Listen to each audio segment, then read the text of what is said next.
Hey everyone, welcome to Bite of the Week. You know what it is, it's your weekly digest for all things happening in tech in the Bay Area and beyond.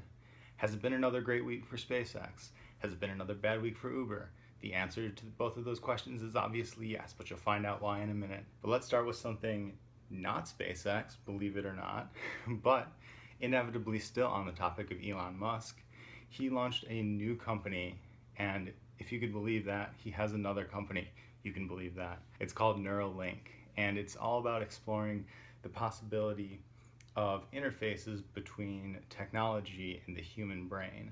And I think the long-term goal for that is that it will be like that company will make interfaces that will augment the existing human brain with some kind of superpowers. Maybe you can learn more faster, or you can just download it into your brain, things like that.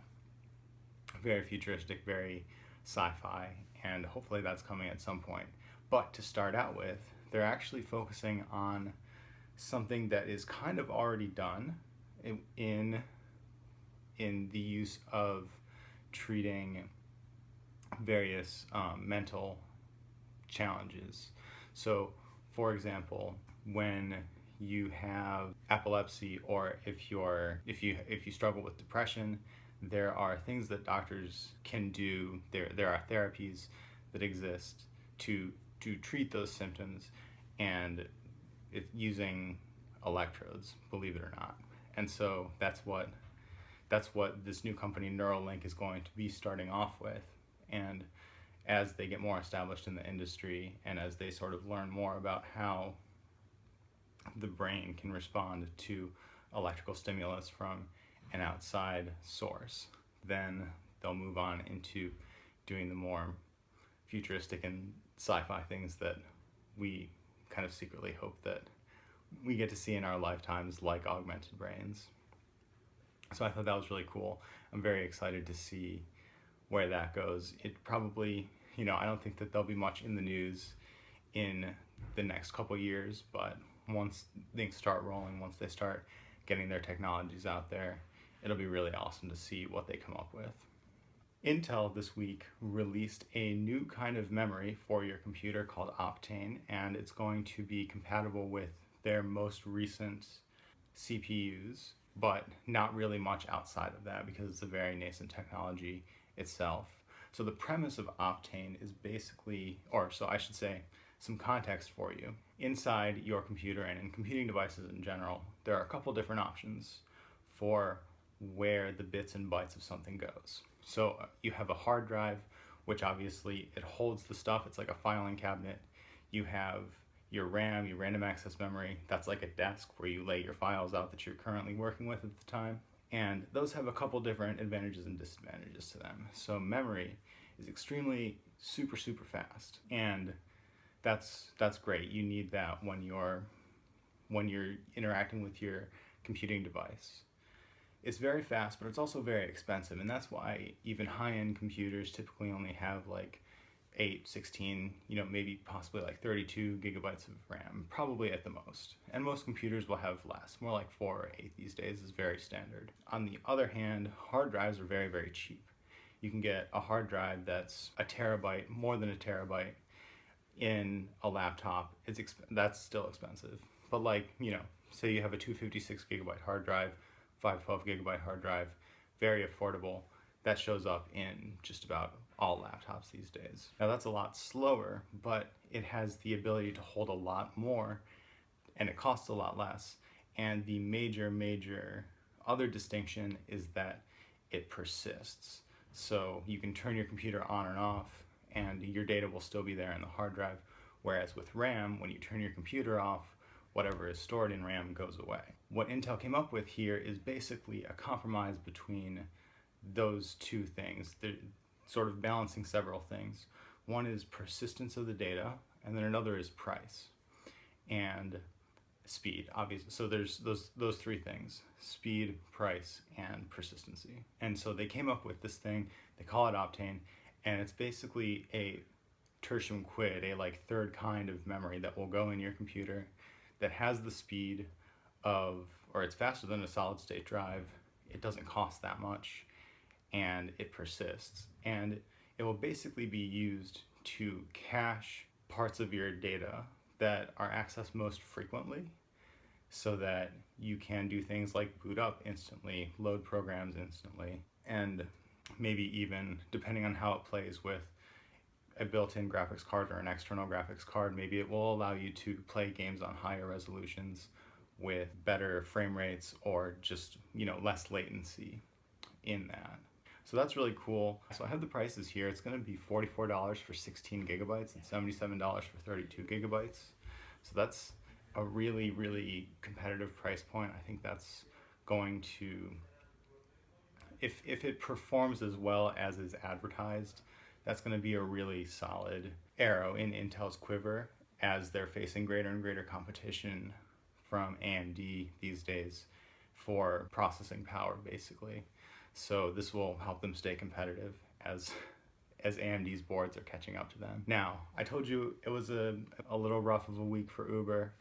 I think that's not news. I could say that every single week and it would still be true.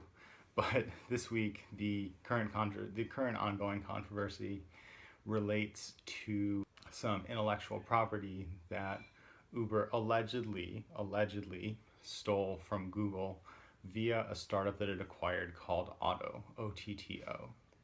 And here's basically the story of it.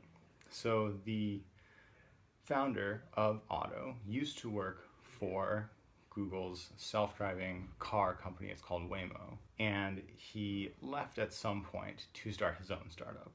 Not really an unprecedented thing. People do that all the time. What was suspicious was that a couple months after his company, Otto, came into existence, it got acquired by Uber for almost $500 million. I think it was like $488 million or something crazy like that. And everyone was kind of bewildered because it was like, well, they didn't really have a product.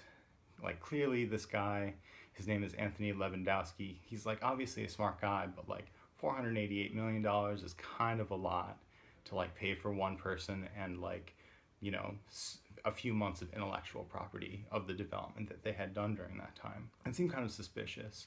And it came out through a pretty dramatic amount of investigative work by Google that Anthony Levandowski had actually stolen a tremendous amount of documentation of research that Google had developed. And he basically just took it, started his own company, and then Uber acquired that. And there's been mounting evidence as time has gone on. There was the CEO of Uber was seen like lurking around, hanging out with him prior to him leaving Google, and so it looks very strongly like there was some collusion going on. I wouldn't put it past them. Uber is an extraordinarily shady company. They just charged me erroneously recently, so it's a little easier for me to hate them now personally. But we'll see. I'm a price-sensitive customer, so I'm sure I'll come back at some point. But on a more positive note, there is a new company called 6 River Systems, which just debuted its product that is a warehouse robot.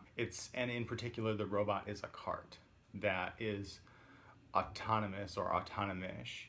And so let me give you some context. So I used to, like many years ago, I used to work in a recycling warehouse.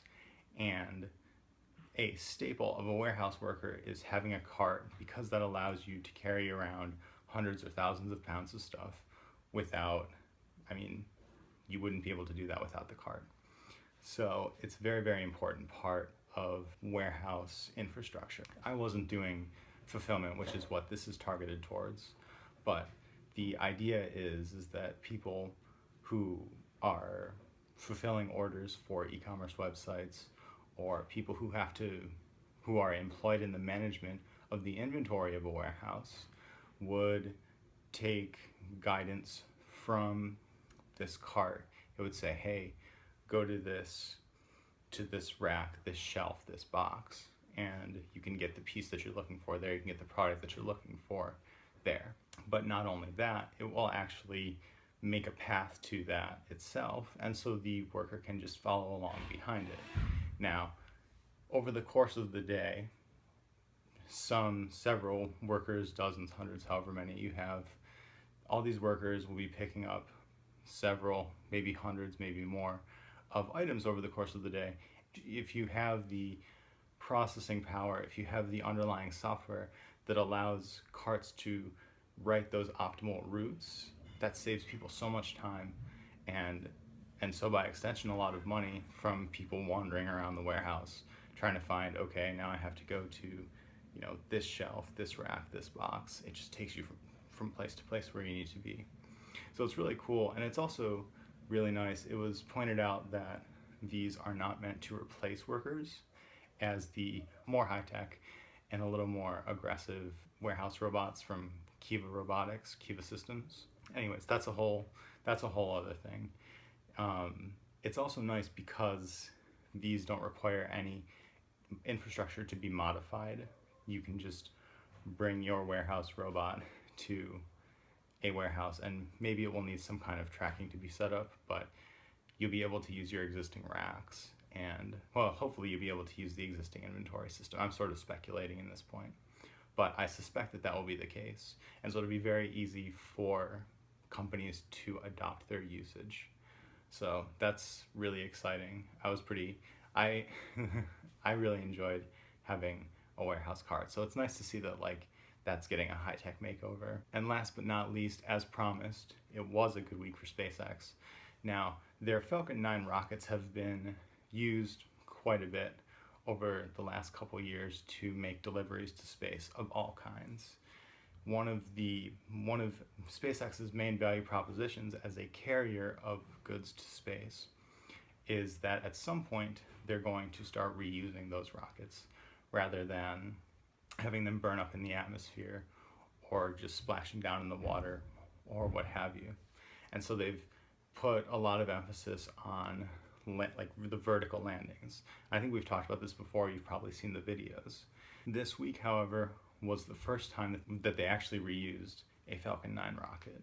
And so this was a huge breakthrough for them, that if you don't have to build a rocket for every single launch that you do, if you just have to pay for the fuel, for example, and maybe spend some resources on refurbishing anything that was damaged in the flight, that just saves so much because the rockets are extraordinarily expensive. Putting things in space is about to get a lot cheaper. And SpaceX, with their successful reuse of a Falcon 9 rocket this week, is proof that that's coming very, very soon. I'm very excited for that. As you can tell, I've been glowing about SpaceX for months now, and I think we all are. So that's all for this week. I hope you enjoyed it, and I'll see you all next week.